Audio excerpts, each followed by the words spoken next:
ये तो चले इजी केस। सर ये मैं बताऊँ, जी जी बता।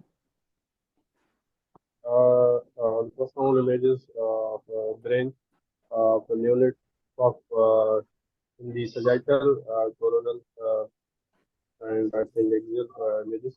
I can appreciate the dilated cystic area seen on the infratentorial aspect of the along the posterior aspect. On the color Doppler imaging, this is showing venous flow with monophasic. I think this is a monophasic flow. Uh, so this is likely joint vein of Gillen malformation. This is और इसके साथ स्थिति जो थी कि high cardiac output patient में वो failure में चला जाता है बच्चा होता है, और क्राइंग पे वो साइनसेस वगैरह होती है उस बच्चे में। तो मतलब डिफरेंशियल, मतलब सर यही है, मतलब डायग्नोसिस तो यही है मोस्ट प्रॉब्ली। नेक्स्ट एमआरआई अगर मतलब ब्रेन करवाना हो तो आई थिंक नेक्स्ट एमआरआई करवाएंगे। और मैनेजमेंट?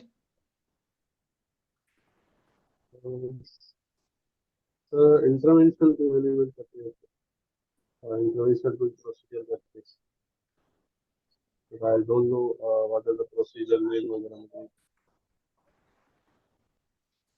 तो ये सारी चीज़ें अभी मुझे इसका याद नहीं आ रहा कि इसमें एम्बोलाइजेशन करते हैं कि नहीं करते हैं, लेकिन इसकी कुछ टाइप्स हैं वो आपने पढ़ लेनी है। क्लासिफिकेशन है वो आप रीडी पीडीएफ से पढ़ लें, क्योंकि ये वो केस है जो आपके वाइवा या टॉक्स में लगे ही लगेंगे। तो इसकी टाइप्स, इसकी क्लासिफिकेशन और इसकी मैनेजमेंट, ये तीन चीज़ें आपने जाके पढ़ लेनी। और ये क्लासिक उसमें अल्ट्रासाउंड में भी आता है, उसमें फीटल अल्ट्रासाउंड में भी हो सकता है, या ट्रांसक्रेनियल अल्ट्रासाउंड में भी हो सकता है, या एमआरआई में भी आपके पास लग सकता है। तो इसी तरह जिस तरह आपने बताया कि ये एक सिस्टिक सा डायलेटेड सा स्ट्रक्चर होगा, जब उसमें हम फ्लो डालेंगे तो उसमें फ्लो आएगा, और ये वेन ऑफ गैलन मालफॉर्मेशन का case. Next.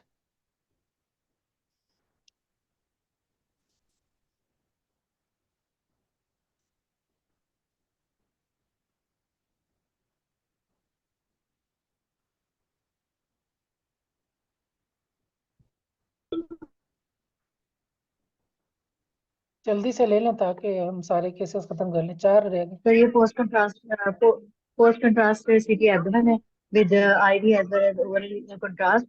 Oral contrast is seen in the small and large bowel, but on the right area fossa there is C-shaped longitudinal structure with no oral or IV contrast in it. This is likely presenting the mucocele of appendix and dilated appendix.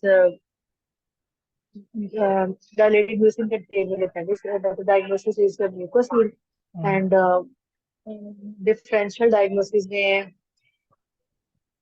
appendicitis जैसे लक्षण यही है, या मैकस diverticulum रख सकते हैं और differential. लेकिन और व्हाट नेक्स्ट में इसमें जी लोकेशन जो है वो मेकल्स के लिए नहीं है, लेकिन डिफरेंशियल में रख सकते हैं। जी ठीक है, तो कौन और सी चीज़ है जो इसमें आपको? करवाएंगे, इसमें सर्जिकल रेफरेंस। हाँ सर जी, सर्जरी कराएं। तो ये आपके पास इस तरह ब्लाइंड एंडेड सी शेप सा स्ट्रक्चर आ रहा है, फ्लूइड डिस्टेंडेड आ रहा है, ठीक है। ये प्रोजेक्ट कर रहा है with in the caecum, caecum के अंदर भी घुस रहा है, ठीक हो गया। और इसमें कुछ इसका ये वाला कंपोनेंट इनहेंस भी कर रहा है, थोड़ा सा इनहेंसिंग कंपोनेंट है। ये हो गया, ये इसकी पॉजिटिव फाइंडिंग्स हो गई।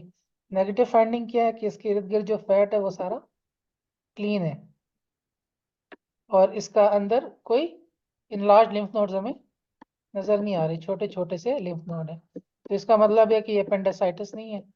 इस तरह फ्लूइड डिस्टेंडेड और म्यूकस की वजह से जो डिस्टेंडेड होता है, तो ये म्यूकोसील ऑफ द अपेंडिक्स जो है वो मोस्ट कॉमन इसका जो बिनाइन ट्यूमर है वो होता है, ठीक है।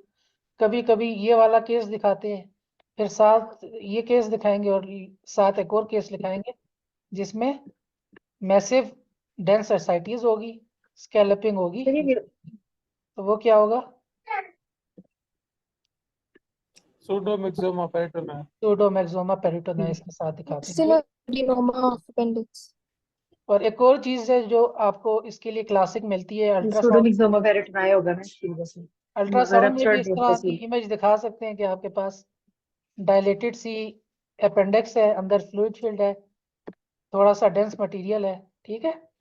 लेकिन उसके साथ जो एक साइन होता है ना, जो इसके लिए काफी स्पेसिफिक होता है, अब मुझे ये वो थ्योरी की याद नहीं, आप लोग खुद ही पढ़ लेना।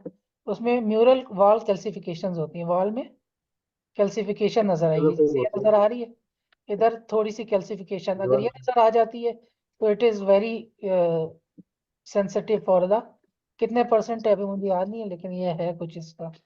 Mural wall calcification is sign for the mucocele of the appendix, ठीक है। तो ये एसोसिएशन और ये चीजें इसके लिए याद रखना। ये इसकी वही फाइंडिंग्स हैं जो मैंने आपको बता दी हैं, और ये इसके पर्टिनेंट नेगेटिव्स होंगे जिनके पॉइंट्स होंगे, इसके भी मार्क्स होंगे, बाकी इसके भी मार्क्स होंगे। तो आपने इस तरह इसको सॉल्व करना है कि इसको कि अपेंडिसाइटिस से कैसे आप डिफरेंशिएट करें या किसी और पैथोलॉजी से, तो वो आपने पर्टिनेंट नेगेटिव्स भी बोलने। Next Why it is not, the question is why it is not intussusception? Interception क्यों नहीं है? ये लग रहा है कि bowel into bowel प्रोड्यूस कर लेकिन रहा वो है, ब्लाइंड एंडेड, ठीक है। ब्लाइंड एंडेड नहीं है वो, तो वो सही है, लेकिन एक सेक्शन जैसा हम वो अंदर जा रहा है ना, लेकिन एक सेक्शन में हाँ कह सकते हैं, लेकिन इसमें सारा आपको बावल, यानी वो इसमें भी दूसरी इमेज में भी आपको वो दिखाया हुआ है। अगर ये वाली इमेज अगर ये नहीं दी होती ना, ये वाली इमेज नहीं दी होती, जी तो इस इमेज में तो आप इंटरसेप्शन भी कह सकते हैं, वो हम्म, थोड़ा सा अंदर ठीक की है। तरफ टच तो कर रहे हैं हाँ। लेकिन जब ये वाली इमेज भी दे दी है तो इसमें आपको क्लियर नजर आ रहा है कि अपेंडिक्स है जिसका साथ। अच्छा, ये केस बहुत सारा केस होता है, एक और केस मेरे पास है, मेरे पास बहुत केसेस हैं, लेकिन टाइम नहीं होता शेयर करने का, पढ़ाने का। उसमें यह था कि अपेंडिसाइटिस भी है और साथ इंटरसेप्शन भी है, तो दोनों चीजें साथ भी आ सकती हैं। यंग बच्चा है, तो वो भी मैं कहीं से ढूंढ के ना आपको वो लगा के दे दूंगा। तो ये दोनों चीजें भी हो सकती हैं। ये भी आंट में नहीं है, बस इसको देख के बता दें, इसमें दो चीजें आपने। That Weber है सर, atrophy है गायरीफॉर्म calcification। हाँ, बज़वर्ड गायरीफॉर्म कैल्सिफिकेशन, सेरिब्रल एट्रोफी, ठीक है। और उसके साथ फिर वो एसोसिएशन, इसकी क्या वो होती है एसोसिएशन ट्यूबरकुलोसिस। एंजियोमायोलाइपोमा देखेंगे, कार्डियक रेब्डोमायोमा देखेंगे सर, लिम्फ एंजियोमायोमेटोसिस हो जाती है इसमें लंग्स में। ये स्टेज वेबर है ना ट्यूबरकुलोसिस। Oh sorry sir. इसमें सर सर में तो क्वाइट प्लेक्सिस एंजियोमास होते हैं, लेप्टोमेनिंजियल पाइल एंजियोमास होते हैं, कोराइडल एंजियोमास होते हैं और इप्सिलेटरल क्वाइट प्लेक्सिस की एनलार्जमेंट। और क्लिनिकल ट्रायल काफी होती है अभी। फोर्थ वाइनस्टाइन फेशियल एंजियोमा, हाँ फोर्ट वाइनस्टाइन। क्लिनिकल ट्रायड होता है ना, इसमें क्या क्या चीजें होती सीजर्स होते हैं, sinus मेंटल enlargement. हैं? तो इसका जो ट्रायड है वो मेरे ख्याल से इसी का होता है, ट्यूबरकुलोसिस का। एडिनोमा सेबेशियम, सीजर्स, हाँ, तीसरा मेंटल रिटार्डेशन। मेंटल स्क्लेरोसिस का ट्रायड है। Tuberous sclerosis. फोर्थ वाइनस्टाइन और कॉन्ट्रालेटरल वीकनेस होती है इसमें, तो थर्ड टेबल में।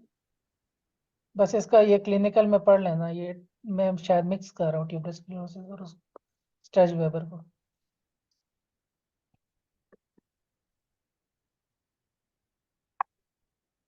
सर ये डीवी क्या है ये। हाँ आंट में नहीं है, तो उसमें आप क्या बज़वर्ड क्या होगा इसमें? पर एक बंदा बोले।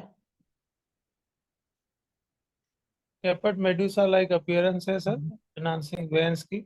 हाँ, इनहेंसिंग वेन्स हैं जो कि बड़ी, एक प्रोमिनेंट वेन में छोटी छोटी वेन ड्रेन कर रही हैं, एक डिस्टेंडेड वेन है, इसको कैपिट मेड्यूसी साइन बोलते हैं। फिर जब हमारे पास ये चीज, ये जो है ना, कहते हैं कि अगर हम एमआरआई रिपोर्ट करें तो उसमें पोस्ट कॉन्ट्रास्ट इनहेंस एमआरआई में 3 to 9% में ये नॉर्मली मिल जाते हैं। तो these are usually very common finding. लेकिन जब हमें ये मिल जाते हैं तो इसके साथ एसोसिएशन किसकी होती है? कैवर्नोमा। कैवर्नोमा। Cavernomas. तो इसके साथ आपने कैवर्नोमा को भी ढूंढना है। वैसे तो ये सिम्टम्स इतने ज्यादा वो नहीं, कैपिट मेडोसी जैसे मैंने बता दिया, ये बर्स वर्ड होगा, ये आपने लाजमी लिखना है। फिर फाइंडिंग्स में आपने बताना है कि, और आप देख भी सकते हैं कि ये वाली वेन जो है किधर ड्रेन कर रही है, तो वो भी आपने उसमें फाइंडिंग्स में लिखनी है। यूजुअली मैंने बता दिया कि ये बिनाइन होते हैं, कॉमन फाइंडिंग, इंसिडेंटल फाइंडिंग होती है, लेकिन ये कॉम्प्लिकेशन के साथ भी आ सकते हैं। इंट्राक्रेनियल हाइपरटेंशन के साथ भी हो सकता है, इस्कीमिक स्ट्रोक के साथ भी हो सकता है, और एपिलेप्सी के साथ भी हो सकता है इसकी एसोसिएशन। और लुक फॉर द कैवर्नोमास, इसके साथ हो सकता है कैवर्नोमास हैं वो ब्लीड कर दें। तो ज़्यादातर ये सॉलिटरी होते हैं, लेकिन एक सिंड्रोम होता है ब्लू रबर ब्लैक नीवस सिंड्रोम। उसमें क्या होता है, उसमें मल्टीपल आर्टीरियल वीनस एनॉमलीज होती हैं, और उसमें मल्टीपल डीवीएस भी हो सकते हैं। क्लिनिकल पिक्चर उसकी कुछ इस तरह से होती है बेबी का, मल्टीपल यानी आप देख रहे हैं स्किन में कोई डिफरेंट वीनस मालफॉर्मेशंस हैं, तो उसमें ये मल्टीपल होते हैं डीवीए।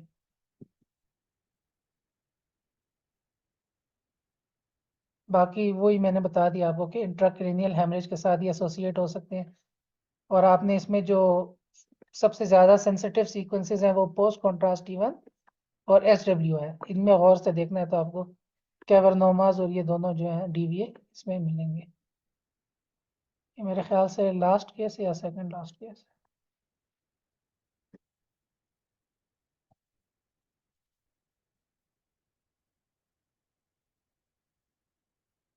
बाइलेटरल सबड्यूरल हेमेटोमास ये NAI का केस है।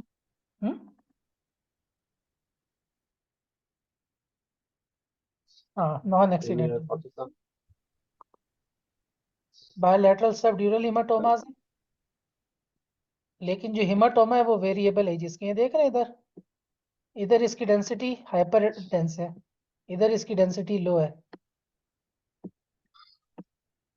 इसके अलावा पाकिस्तान में हाँ, इसके अलावा आप ये देख रहे हैं फॉक्स के बीच में भी ब्लड है, ये अनयूजुअल है फॉर द नॉर्मल पैथोलॉजी, यानी नॉन एक्सीडेंटल इंजरी।